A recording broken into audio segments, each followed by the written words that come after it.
মাইকে ঘোষণা হয়েছে বয়ান করার, কিন্তু আমার কয়েক সেকেন্ড দেরি হয়েছে না, আমি কিন্তু মোবাইলে একটু কাজ করছি, খুব গুরুত্বপূর্ণ একটা কাজ করছি, একটা মেসেজ লেখা দরকার ছিল আল্লামা মামুনুল হক সাহেবের কাছে।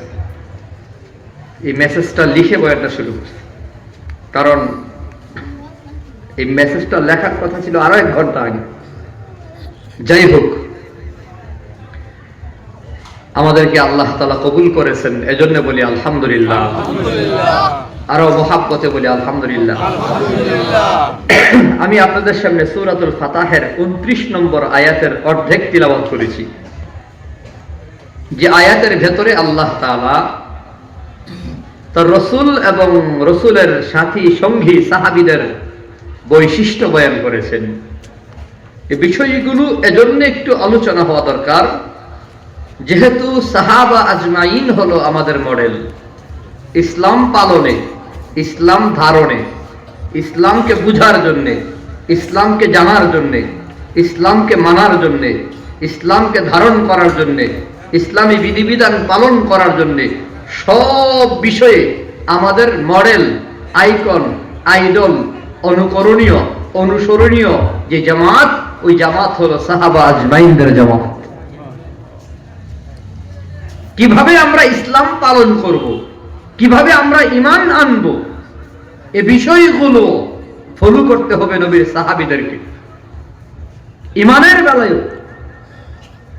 এজন্য সাহাবা আজমাইনরা কেমন ছিল আমাদের একটু জানার দরকার আছে না নাই? কথা কয় না? আজকে মুসলমানের দেশে, 92 মুসলমানের দেশে 17 কোটি মানুষের ভেতরে মিনিমাম ধরে নেন 13-14 কোটি মুসলমান, 13-14 কোটি মুসলমানের ভেতরে বা 15 কোটি মুসলমানের দেশের ভেতরে আজকে এত মুসলমান থাকার পরেও এক দলে কয় আমরা ইসলামী শাসনে বিশ্বাসী না, আরেক দলে রোজা পূজা মুদ্রার এপিট ওপিট ইসলামকে যে যেভাবে মনে চাই ব্যবহার করতেছে, আমরা প্রতিবাদ পর্যন্ত করতে পারতেছি না।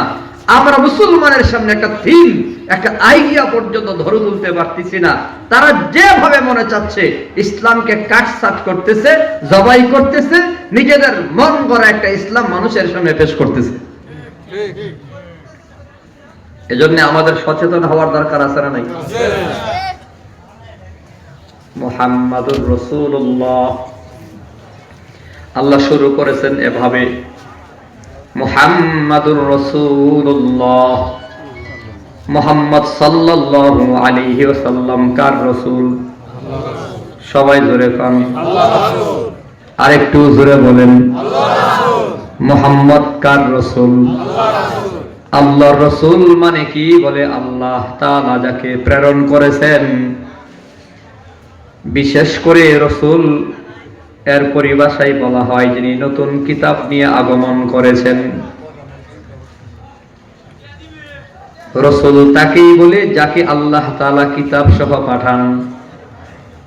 104 খানা কিতাব, সর্বশেষ কিতাব হলো কোরআনুল কারীম, যে কোরআন হলো চূড়ান্ত সংবিধান। Quran is a complete. কোরআনের ভেতরে এক চুল পরিমাণ কম নাই, বেশি নাই, সংযোগ করার সুযোগ নাই, বিয়োগ করার সুযোগ নাই। কোরআনের ভেতরে যত কথা আছে, কোন কথার ভেতরে কোনো সন্দেহ নাই। জোরে কোন নাই। আল্লাহর কোরআনে কোনো সন্দেহ আছে? জোরে কয় না? নাই।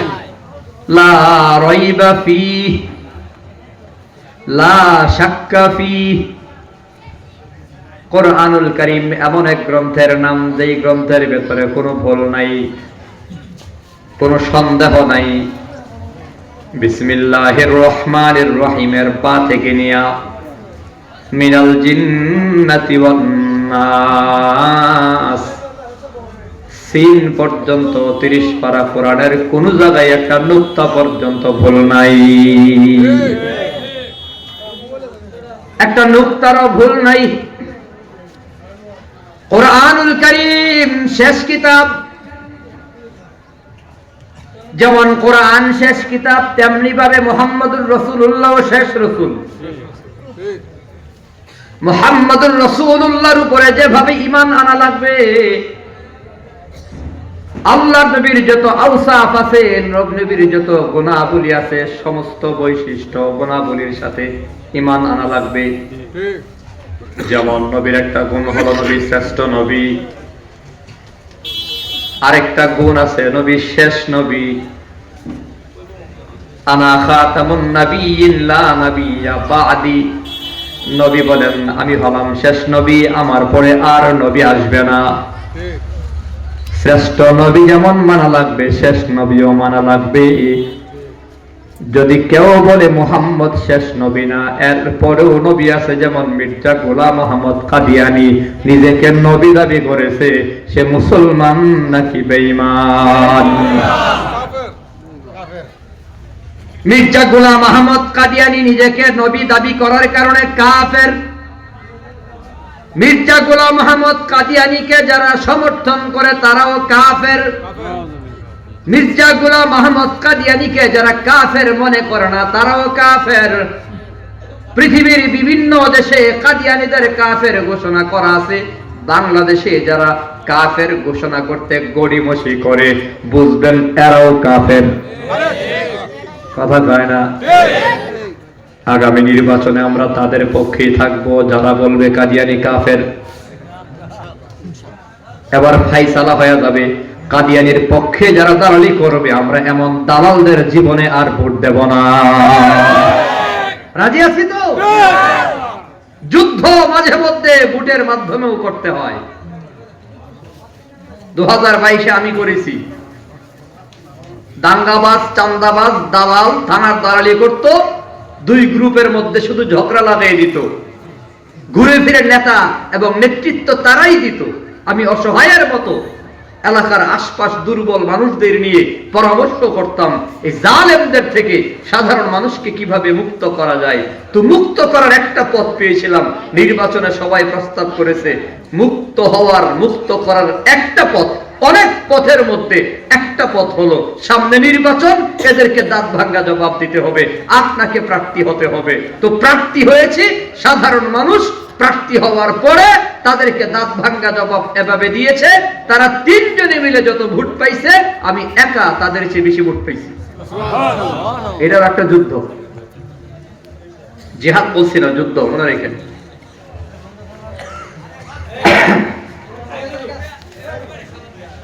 তো আমরা কাদিয়ানীদের পক্ষে আছি না। তো আগামী সংসদে আইন হওয়া লাগবে, কাদিয়ানী কাফের, নবীর পরে নবী নাই, সংসদে আইন চাই। রাজি আছি? আওয়াজ দিয়ে বলতে পারবো? সিএনজির পেছনে আমরা পেস্টুন লাগাই দেব, মুসলমানের হোটেল রেস্তোরাঁয় আমরা স্টিকার লাগাই দেব, মুসলমানের ঘরে ঘরে স্টিকার থাকবে কাদিয়ানী কাফের, নবীর পরে নবী নাই, সংসদে আইন চাই। বলেন, নবীর পরে সংসদে।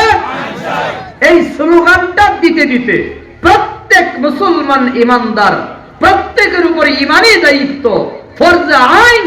নামাজ পড়া যেমন ফরজে আইন, কাদিয়ানীদের কাফের ঘোষণার দাবিতে আন্দোলনে যোগদান করাও ফরজে আইন। ফরজে কিফায়া না? ফরজে কিফায়া না? প্রত্যেকটা মুমিনের দায়িত্ব দাবি পেশ করা। হ্যাঁ, যেতে পারছেন না সেটা ভিন্ন কথা, অন্তত এলাকার থেকে বলতে হবে, অন্যদের পাঠানোর ব্যবস্থা করতে হবে। ব্যক্তিগত উজুরের কারণে, উজরে মাআকুলে ওই ময়দানে যেতে পারেন নাই, কিন্তু অন্তরে ধারণ করতে হবে, লালন করতে হবে। এ দাবির পক্ষে জনমত তৈরি করতে হবে, মানুষকে দাওয়াত দিতে হবে যে কাদিয়ানীদের কাফের ঘোষণার দাবিতে যতটুকু সম্ভব ইমানি দায়িত্ব আমার উপর ফরজ, এখানে অংশগ্রহণ করা। যে যেভাবে পারি কোনো না কোনো ভাবে দাবি অবশ্যই অন্তরে হলেও লালন করতে হবে, কাদিয়ানী কাফের।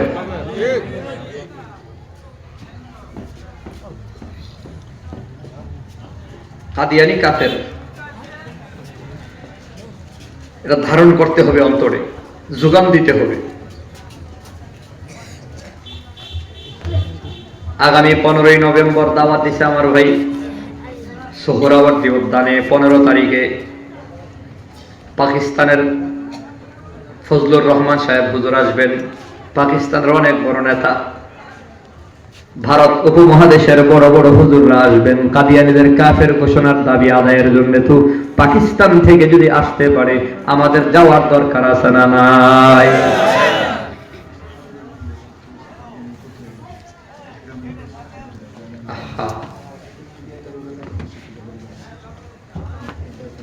কি যে হবে অবস্থা! আমরা তো নীরব আছি, চুপচাপ আছি, এখন কিছু কই না, মনে করি এরা দুর্বল কয়েকজন মানুষ, 60-65 জন মানুষ আমাদের কি করবে।